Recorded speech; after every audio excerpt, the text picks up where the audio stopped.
Kuña is a documentary about gender violence in Paraguay.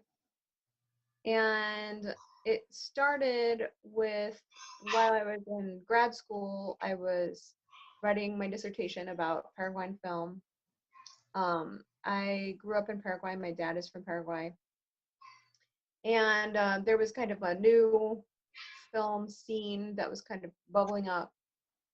And I wanted to write about it and study it for my PhD.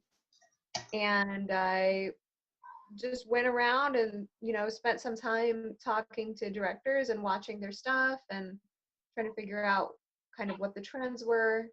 And I became friends with a director who was mostly doing rural stuff, like Mm-hmm. rural stuff.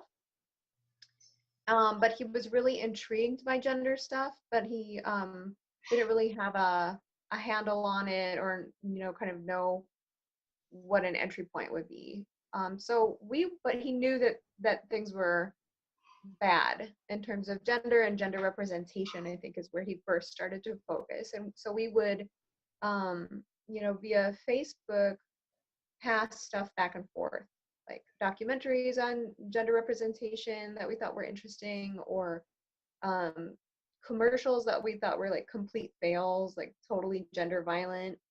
And then we would analyze them together and talk about them a little bit more in depth. So we had basically an ongoing conversation about the topic, for a long time. And somewhere along there, he got the idea that it would be cool if we directed a documentary together. And we wrote some things together, um, analyzing other films that we were kind of on the same page about where they had failed.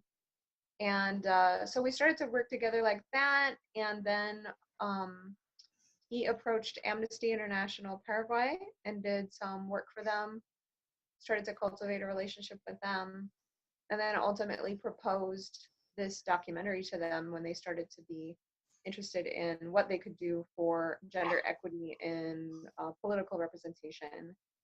And so he convinced them that we could make a documentary, and they gave us what for them was a pretty large chunk of their budget committed to our documentary. And Ramiro signed the contract with them, but he brought me on. I think he was right. Like, it's not very, there would be a lot of blind spots if it was just like a dude doing a documentary about gender violence. Yeah. In a country that's had such a long history of patriarchy and gender violence. So we started talking about it. We started talking about how we could do it. Um, Facebook was also like a godsend because we had a lot of phone calls on Facebook, long phone calls with really good audio quality, where we would just kind of talk about ideas and hash things out. And pretty soon we came up with a Google Doc where we were just throwing out people's names of women who we thought we might want to interview. Okay. So So what are the type of women that you're interviewing? So first of all, we were just like, let's just interview like all the kind of outstanding women that we can think of. You know, he really had this goal of interviewing 100 women, and we were thinking, well, let's just interview women from all different fields and different angles. And we put together a really long list that was really inspirational to even look at, just to read the names. Because there have not been women's spaces in Paraguay dedicated to celebrating women and women's achievements, especially not, any kind of award ceremony or anything really. So just to see this list of women's names who we um, put together by crowdsourcing, basically, where we just asked people, like, who do you think are the most important women in Paraguay, or who are the most admirable women in Paraguay? They just came together from, this kind of asking, this questioning that we did. So that was the first step. And then actually, we then identified who we wanted to prioritize to interview. And then I think it was really maybe even more after we started shooting, we started to realize that just because a woman had excelled in her field doesn't mean that she had taken any time to reflect about her positionality as a woman. Mm-hmm. Some of those interviews kind of went flat when we actually started talking to women, where we were like, she didn't say anything about being a woman or about a struggle or about having like a feminist conscience or anything that would really be productive for the documentary. And at that point, we started to go a little bit more in the direction of talking to women who had more specifically social justice angles. Okay. And so the majority of the women who we talked to had some sort of a social justice angle, or yeah, and those are the ones who are really going to kind of fit in a little bit more to the documentary. Women who Mm-hmm. had um, thought about inequality in Paraguay, maybe not even from a feminist perspective, but from a class perspective, which necessarily overlaps with gender perspectives, or from a race perspective, or from a perspective of some sort of group that maybe has been victimized or marginalized. Okay. And we see those conversations going together a lot more, and complementing each other a lot more and becoming more dialogic. So, Amnesty had given us a certain amount of money to start off with. But as you can imagine, doing transnational film work is expensive. Yeah. It's expensive to fly to Paraguay. It's expensive to stay there for 4 to 6 weeks. It's more expensive if you take your family. So I, mm, we had already planned on starting filming in August, and my birthday is in July. So right before my birthday, I decided to open a Kickstarter to try to get, corral some of those birthday gifts into, funding for the film. It's a great And idea. yeah, so I didn't do any homework before I did this. Yeah. Oh, fundraising. Yeah, I didn't do any, I had no experience with it. I hadn't done any homework. I was just like, oh, my birthday's tomorrow. I'm gonna get this put together right now so that I can, channel any birthday gifts into this. And I didn't do any homework. And I just set up a Kickstarter with a $10,000 fundraising goal. Not realizing that with Kickstarter, if you don't make your goal, you don't get any of the money. All right. Yeah, it's different from like GoFundMe and Indiegogo in that regard, because Kickstarter really wants to position themselves as like, if you can have a successful campaign, that's promising, Right. Yeah. And so they want to put that kind of stamp on any project, like, oh, the Kickstarter stamp, and have it be kind of meaningful. Whereas it's, not just a like some sort of collection mechanism, right? Mm-hmm. I didn't realize that. So I was just like, yeah, $10,000, great. 30 days, Sounds sure. good. Yeah. Why not, right? Like I was just kind of thinking, reach for the moon and catch a star, it doesn't matter. And then I went out with my husband for dinner on my birthday, and he was like, so that's a pretty intense $10,000 goal you set up on your Kickstarter. And I was like, why? What are you talking about? Does it really matter? And he was like, yeah, you have to meet it or you're not getting any of the money. So at that point, like we had already gotten in like, I don't know, $1,000 or $2,000 in donations. And, I had a thought of like, okay, what do I do now? Do I try to shut this down and ask everybody to resend their donation to like an Indiegogo or something, or a GoFundMe or something? Or do I just try it?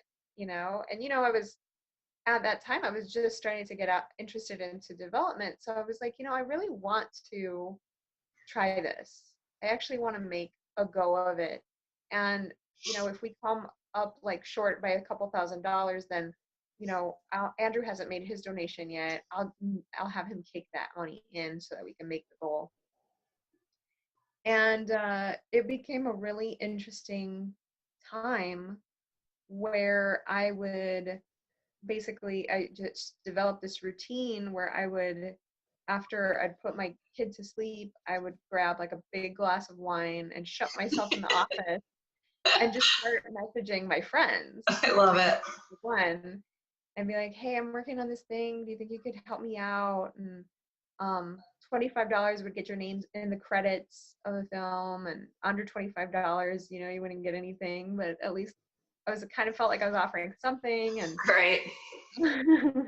and because so many of my friends are Latin American or in Latin American studies, or are feminists, or are into gender equity or something, I already had the network to be receptive to the film that I was trying to make Mm-hmm. and to supportive of it. So mostly it was like 200 donations of $25 each, around there, that got us to the goal. But there were a couple people who stepped up with, larger donations. And I had one donor in particular who was, she's the mom of a former student of mine who gave me like $2,500 Cool. when the campaign was a little bit stalled. Do you want to give her a shout out, or is it private? Yeah, I'd love to. Yeah, Roberta Havey, you're the best. Thank you, Roberta. Thank you, Roberta. Helping make change happen. Yeah, she really did. And that was really interesting because her, the company that she works for has this cool pay it forward program where they give money to their employees for their employees to give. Oh, I love that. So because she has been, working for this company for such a long time, she had accrued over the years a very large gift to give. Mm-hmm. And had her son, who was my former student, had been talking to her about the project. And so she decided to give it to me for the project. Wow. That's a great story. That was awesome. And that really, I think, put some energy into the campaign. I mean, 30 days is a long time to get people's attention, Mm-hmm. or to keep people's attention, or trying to, get people who are on the fence to change their mind or give something or whatever, So when she finally gave that, it went from kind of being stalled to being really close for us to meet our goal. And then some people started getting really excited about, about us meeting this goal. And then I had multiple people tell me that they wanted to be the ones to give the $25 that pushed us to 10,000. Yeah, and they were just waiting for that moment to swoop in and do that, Yeah. So I learned a lot about crowdfunding. I learned a lot about fundraising. I learned a lot about what it means to ask too. It was a really good exercise for me in terms of like, hey, asking doesn't have to feel gross all the time, like it was amazing to me how much I connected with people who, like, I had not talked to them for ages, and then I was like saying, hey, I'm doing this documentary, can I help you? Can you help me? And then it would turn into this conversation about catching up, and and about the issues and all this stuff, where it was suddenly an opportunity to connect. Yeah, definitely. And so it was great because I got to reconnect with a lot of people through that excuse of like, let me tell you about my project, and could you support it, So my my experience with you and this project, or I guess my point of view is that you have a real personal connection to this issue. Can you talk a little bit more about your family background and your connection to both to the country but also to this issue? Mm-hmm. Yeah, so my dad is from Paraguay, and he's from the Paraguayan countryside originally. He's originally a rural person. So he was brought up a very particular way, let's say a very patriarchal way. And he ran our family to some extent like that, from that perspective. So I grew up with that, and I didn't like what I saw. I didn't like what I saw in terms of the relationship between my parents. I didn't like the gender dynamics that I saw. I didn't like the gender dynamics that I saw with the hired help that worked in our home. Um, I didn't feel, really, I felt like if I had been a boy, that I would be a lot more free. I felt like there were a lot of constraints on me as a teenage girl. Mm-hmm. Um, I saw a lot of things play out in relationships that my friends were having, um, with their romantic relationships and such and so forth. And, when I was growing up, I didn't have necessarily the tools to identify what was unsettling about things, or what I was seeing, and that it was gender violence, or that it was patriarchy, or that it was a colonial legacy of slavery of women. I mean, I didn't know about these things, and I couldn't spell these things out. Um, it wasn't until I started learning more about feminism, especially in college, and then later on, when I went to, the University of Arizona, and I got a minor in gender and women's studies, I really felt, oh, okay, these are some of the tools with which I can understand my life and the society that I grew up in, and what is happening. So um, I felt that it was really important to get this project off the ground. I mean, if there's you know, some sort of a structure that's supporting, Amnesty International and an experienced director, that I didn't feel afraid to jump into it. Like, of course, I had never directed anything before. I had never, worked on a film before. Right. um, but I definitely have some skills that transferred. I mean, I have done research and writing mostly. So I felt like I knew how to interview somebody, to ask them questions and to ask them the right questions, um, and to dig and to find out more about things as they come up.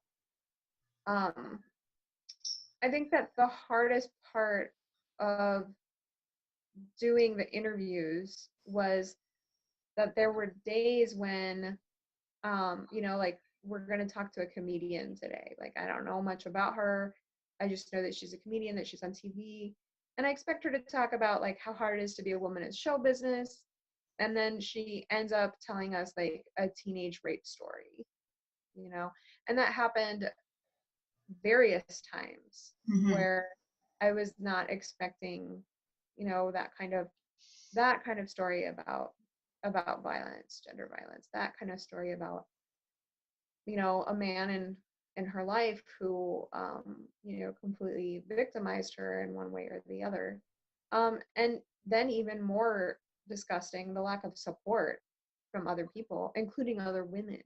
Mm-hmm. So that was the hardest stuff to deal with. And I was also really surprised by the specifics of certain components of gender violence, like when I found out more numbers about to what extent, minors are having babies, for example. When little girls are impregnated and then forced to carry that pregnancy to term because abortion is illegal, you know, those kinds of things. And to what extent, how many, women, how many young girls are finding themselves in that situation, and how their parents are and their families are also responsible for putting them in those situations. Um, that was really shocking and aggressive, Uh, but by the same token, I met so many women and interviewed so many women who are working so hard to bring about social change, to bring more awareness to these issues, who are fighting, with a total disregard to whether they get any credit for anything. They're just there to fight a good fight. and how impressed I was by them and how inspired I was by them. I would never say that this project has been like 100% downer. I actually feel very optimistic for change in Paraguay. But I think that it's a long road. It's going to be a long road, definitely. And what do you envision the film's role as being? Like, what part of that long road do you envision the film having? I think that probably the most important um, role that the film could have is moments for recognition. Moments for when a a really famous singer talks about what it was like for her to be in a domestic violence situation with her boyfriend, and how people around her would tell her, oh, men are just like that. They just can't really control themselves.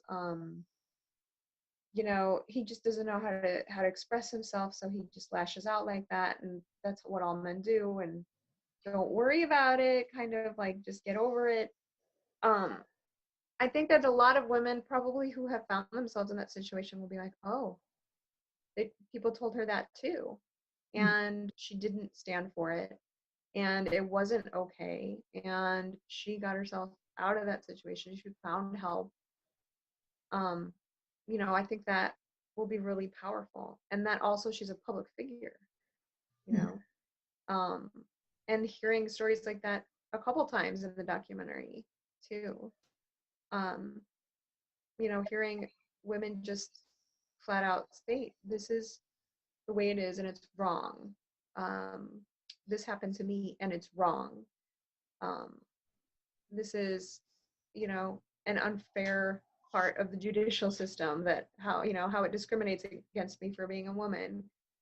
um and that's wrong. I think that just pronouncing that is so powerful, and having all of those kind of denunciations in one place, where I think a lot of women will be able to watch it and say, I also denounce. I also am not going to take this lying down. um, I think it could be really empowering. And what was your, were you thinking that's what it would be, what the film, excuse me, were you thinking that's what the film would be used for when you started thinking and taking action to make this happen? Or did you just, what did you want to do compared to think, what you're turning out to do? I think that in the beginning, the idea was we were going to do something that was a bit more celebratory. Mm. We were just going to be like, look at these amazing Paraguayan women, they're so great, and highlight them and celebrate them and talk about their victories and and achievements. And then it was just going to be more almost like an award platform or an honoring platform, which it still is to some extent, but that's not the main goal of it anymore. As we did the interviews, that's when it became more clear that that really the story is not just part of the story is, let's pay attention to women who have done a lot and deserve recognition.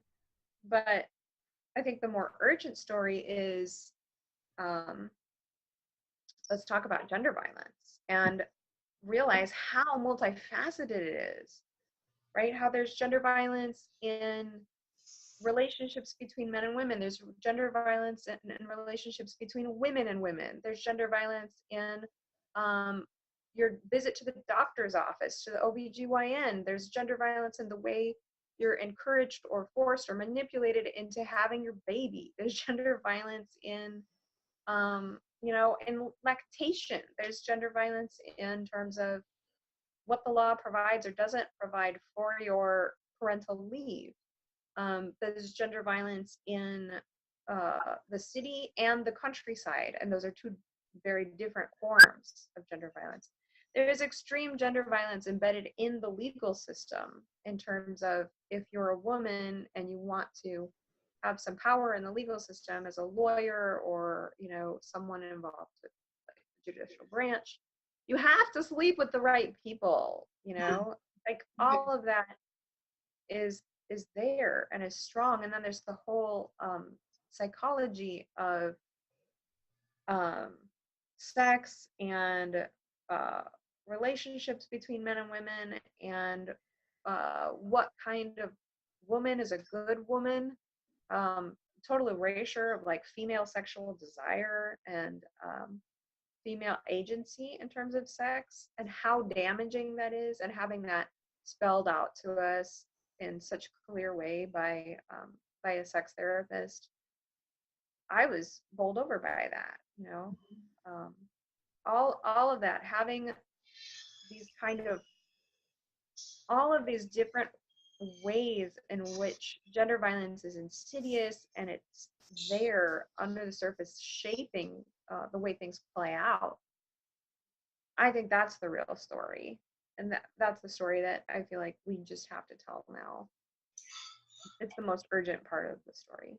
Okay. Yeah, definitely. And will the film be shown both in Paraguay and in other countries? You know, our hope is that we will be able to show it as widely as possible. Mm-hmm. Definitely going to have an English version with English subtitles. And I would like it to be seen all over, because I think there are a lot of things from the Paraguayan context that help us to understand other contexts.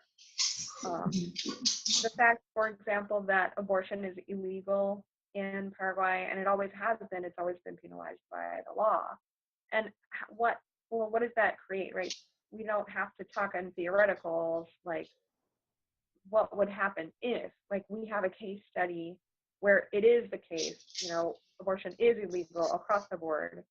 Mm-hmm. And what is the result of that? Well, the result of that is that women still have abortions. It's just that women who have the money to go and pay for a clandestine abortion that states do, mm-hmm. and then who don't die from complications of a back alley botched abortion. Right.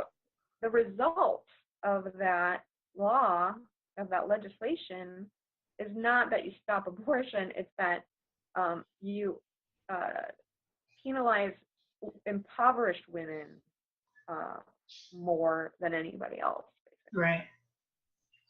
So, you know, I think that kind of thing can be an interesting case study to insert in some of the rhetorical discussions that we've had about those kinds of topics in the United States even. Yeah, no, I agree. I think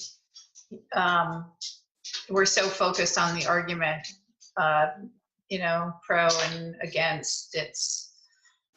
It's seldom that people really dig deeper into the issues of, well, what does it actually look like if you do institute this law?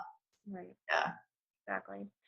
I mean, because, you know, I think that a lot of people would say that they want to save babies, and that's the point. And you know what?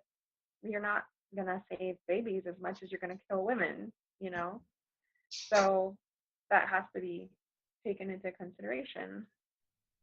Yeah, absolutely. One more question. So what have you learned about yourself in this process? I mean, so I met you a couple of years ago when you were not doing this film yet. I don't know if you had the idea yet. I'm not sure. I think maybe you had an inkling of it, but you were really trying to figure out what you were doing and what you were doing with your life. And now 2 years later, you've got this amazing project. So what have you learned about yourself, that is? Well, I mean, I still don't know what I'm doing with my life. None of us do. That's something that I kind of feel like I'm figuring out. But I'm pretty happy with where I am. And that is different. And I have a lot, like, if I had to imagine where I'm going to be 5 years from now, you know, I feel like I have a lot more fodder with which to create that vision now. I think that, I think that part of what I really, felt was that I had a future in academia, and then suddenly I felt like I didn't have a future in academia, and I just felt like if I don't have a future in academia, I don't know how I can continue to do research and educate. And what I've discovered is that I'm doing a lot of the same things that I did before in film. So, like I said, interviewing people, talking to people, listening deeply to what people have to say, and asking clarifying questions and asking for advice. Who else could I talk to about this subject? And listening and adapting as you go along. I think that uh, has been really important for the film project, and I've learned that about myself, that those are skills that I have and that will continue to translate into different, kind of arenas. Um, I also realized as we were going along how I wanted the kind of narrative thread to go, and how I thought that things would fit together. And I realized, oh, I'm doing the same thing that I do whenever I write an academic article or a chapter or a book, right? I'm, um, going through and selecting the quotes and then cutting them and then putting them in some sort of order so that it makes some sort of sense. Oh, okay. That's the exact same thing. That's what I would do when I sit down to write. I go to a whole bunch of first I'll read a whole bunch of different sources, and then I'll find quotes, segments from those sources that I want to make sure that I put together to tell something, to give some sort of a message, to tell some sort of a story. And then I identify those things, those quotes, those blocks of text, and then I put them together in a way where I feel like they are dialogic and they tell some sort of a story that makes sense. There's some message already embedded in the order, and then I write around it. That's my writing process. That's also my editing process, my film editing process, right? I go to the interviews, and I've already kind of put the interviews in an order where I feel like they're going to connect with each other thematically, and I just cut moments where somebody's talking about something that I feel like this is really getting at the core of what this documentary is about, and then I organize it in some sort of order that makes some sort of sense. I love that. I think that so many people are at a point in their career for whatever reason they're thinking, what else can I do? Or, my job's okay, but it doesn't really have a lot of personal meaning. But they get stuck. They don't think, or they don't know, they can't figure out how to take their skills and transfer it to something that better fits them at wherever they are in their life. But I've heard so many times, and you're just reinforcing this point, that it is there are so many basic skills that you can just transfer and adjust, and maybe learn some new things to go along with that. But you don't have to be stuck doing something you don't necessarily want to do for the rest of your life. Right. It was hard for me for a long time to figure out, like, well, how do my skills transfer, and to what, and to what ends, and how would that make me happy? Because I was on a single track, one track mind for 10 years. In academia, right? Yeah. Right, where I was sure about the exact outcome that I wanted. And so that has been the real lesson of the past year, has been finding out how what I already know how to do or have some skill at doing, how I can do that in other realms, and how that can serve other projects. But I didn't start nonlinear editing until just recently, because I've been working with my co-director in Paraguay, and we kept talking about some sort of a work model that never materialized. And then he was like, okay, I've got an editor, but guess what? He's totally swamped with the job that I need him to do today because I need to make money, right? Oh, okay. Yeah. So I felt like I've come up against this technological wall where I need an editor. I don't have the money to pay for an editor. The editor that, my co-director has hired is still busy. And I was like, I need to just edit this thing myself, Yeah. actually. And so I'm part of a documentary filmmaking group here in Tucson, and an email popped up where one of the group members was going to offer a couple free workshops of Final Cut Pro. And I was like, oh, that's great. It's free. And most nonlinear editing programs are pretty close to each other in terms of like what it looks like on screen and the basic concepts. So I just took these 2 Final Cut Pro workshops, and I was like, this is enough knowledge for me to get to do the rough cut, because that's all I really need to do right now is just a rough cut. All we have is these interviews. So if Okay. I could produce a rough cut with these interviews that could then be the backbone, and that then I could send back to Paraguay, and we can get more footage, color, file footage, um, you know, different stuff from the vaults to really illustrate some of the topics, then we'll be rolling. So yeah. That's great. And So you're I not mean, doing this, you're not doing this full time. You have a job and you have a child so this is your passion project. exactly. I am trying to set up my schedule so that I'm working on this 2 days a week.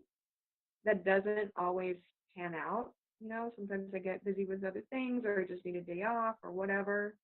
But I try to set it up so that it's, you know, approximately 2 days a week. And then I have, a desk job that I do 3 days a week. This has been great. Thank you so much. Is there anything else you want to add or any points you want to make? If you had advice to give to somebody who was thinking of doing something, Well, it was kind of weird because right at the time that we were meeting, that the mastermind group was meeting, and that I was kind of thinking about what could I do next. I wrote out a list of like dream jobs or dream careers, things that I thought, oh, I'd love to do that, but that I really, in my mind, didn't feel were realistic. They were just like, wouldn't that be awesome, kind of things, just to try to get myself started. And filmmaker was on that list. yay!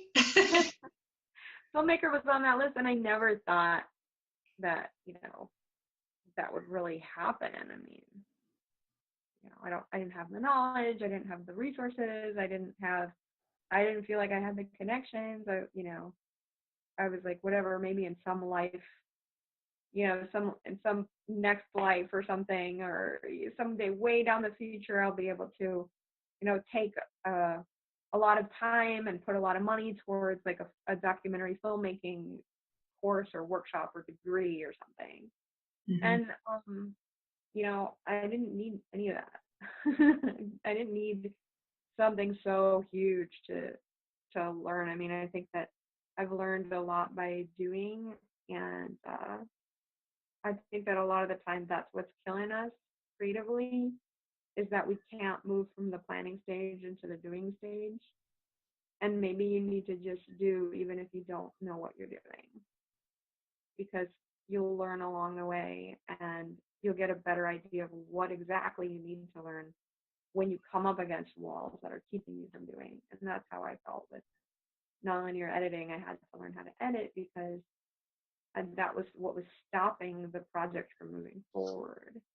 And I was tired of trying to find somebody else to help me when, actually there's nothing that says that I can't do this myself.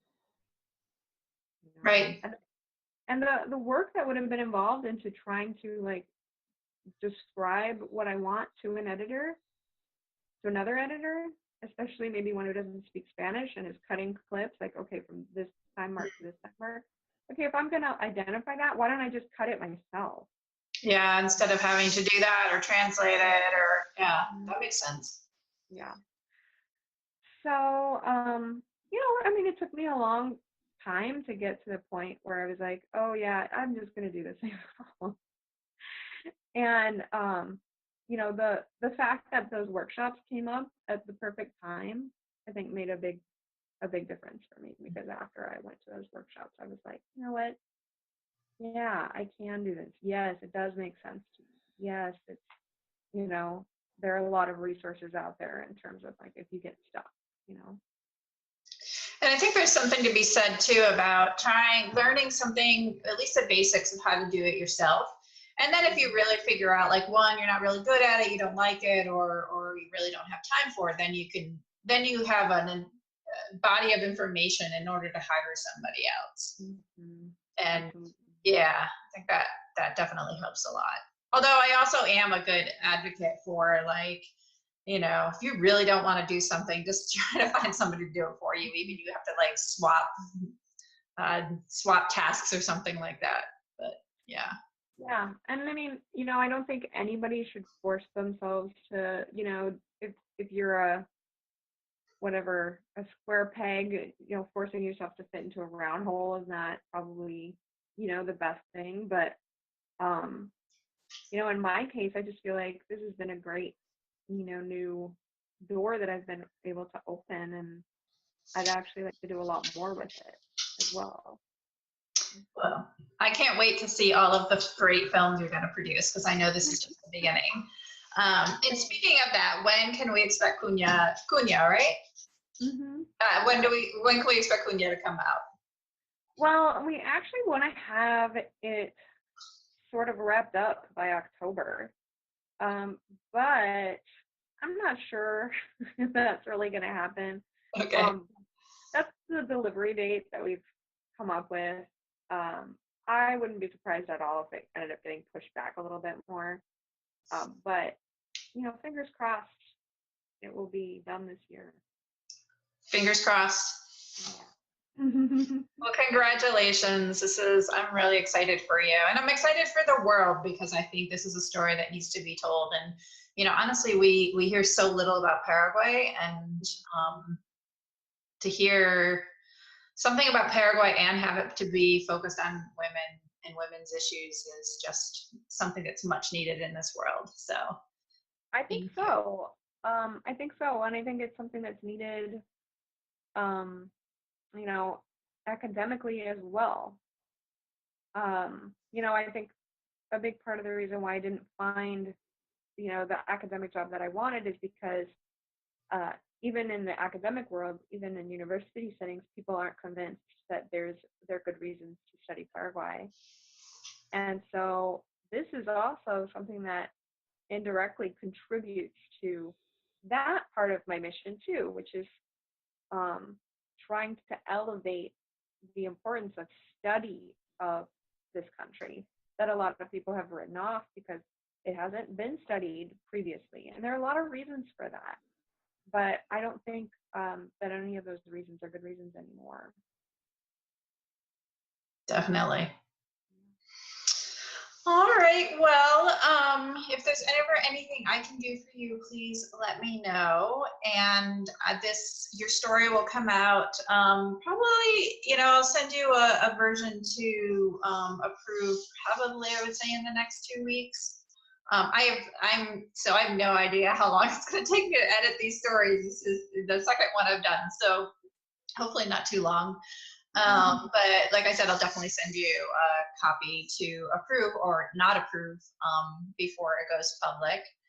And then, if there's any changes or you're really unhappy with it, which I can't imagine why, I think this was great. We can talk about that. Yeah. So thank you. Well, I'm really excited about what you're doing too. And I think that this would have been something that would have really helped me at a time where I was trying to transition and I felt like I just had no idea where to start. Where would I start transitioning? And I didn't have enough examples. And I really think there's an interesting kind of niche market for academics who are trying to transition out of academia. There's a lot of need for that, and there aren't really a lot of people around to help mentor them, because you either have people who are in academia, who started in academia, who still are in academia, and they don't have any idea how you would transfer out because they're still in. And those are most people who are the mentors to the grad students who are trying to figure out how to get out. And it's only kind of recent, that the situation in academia has gotten so dismal in terms of job opportunities that, we have like a first generation kind of now that's trying to think about how they could come up with alternatives. Yeah, that's a great point, because I mean, you have a body of people who are invested in an issue, whatever that issue might be, and probably don't want to throw that all away to go into banking or something like that. Right.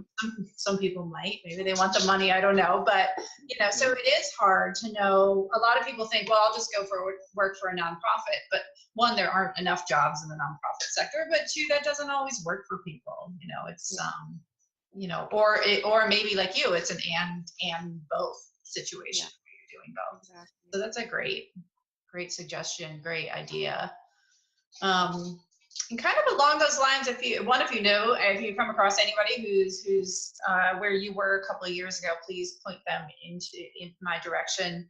But also, if you know anybody like you who started a project, who's done something, who you think I should be talking to and interviewing, please send them my way. I'd love to talk to them. All right, awesome. Yeah, are you looking for any particular kinds of projects? I'd like to do, so I've done a climate, I interviewed Dana, so she's climate, and then you're doing women's issues. I think it'd be interesting to do somebody that is doing immigrant or migrant, refugee, that type of thing. I definitely want to do a couple of stories in both the trans and the gay and lesbian community. So I've reached out a few people. I'm interviewing a woman who started the Peace Center in Oakland. So that'll be interesting. I don't actually know her at all. So that'll be fun. And then I'm also supposed to be talking to a guy who started a company for people with disabilities to have, it's like a support network or something like that. I haven't talked to him yet, so I'm not exactly sure what it is. So I'm pretty much open to anything, because I just want people's stories and I want to help them get their work out there. I'm definitely looking for people who are kind of like, they're not getting a lot of press yet, and they're, they need their story to get out there, and they're anxious to tell their story.